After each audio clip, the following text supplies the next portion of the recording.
Vadinasi gerai. Vytai, ši diena. Nu, sunkiai.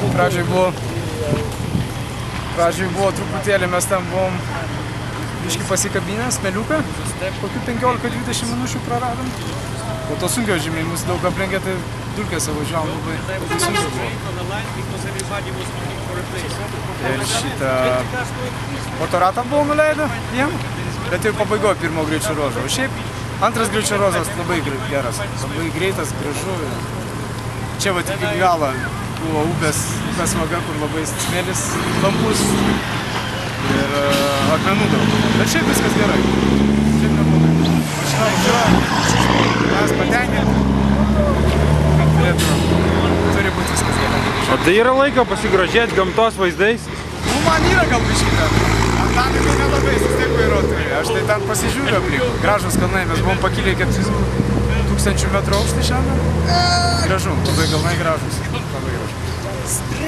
Ką fanam norėtum pasakyti, nes yra nemažai sergančių už jūs? Sirkit už mus, nes tikrai jaučiam jūsų palaikymą ir tikrai reikia mum jo, nes būna gerų dienų, būna nelabai, bet stengsimės pateisinti lūkesčius, jeigu kas nors tikisi mus pamatyti finišą, tai stengsimės. Su Antanu kaip sekasi kariauti?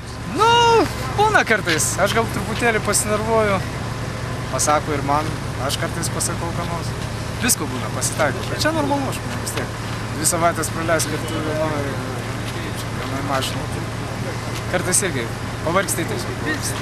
Bet gerai, nuotaika gerai. Klausyk, o tau pavairuoti neduoda? Aš vairuoju kartais, bet pervažiuoju viskas prie zonos, nes Antanas vis tiek nori pamiegoti. Šiandien, kadangi buvo neutralizacija, buvo vienas greičio ruožas, po to važiavom į kitą greičio ruožą, ten apie 100 km, tai teko pavairuoti, nes Antanas tiesiog pailsėti norėjo. Nes karšta labai, norisi pastoviai gerti ir tiesiog ta mašina įkaitusi, norisi tiesiog išeiti kažkur pasivaikščioti.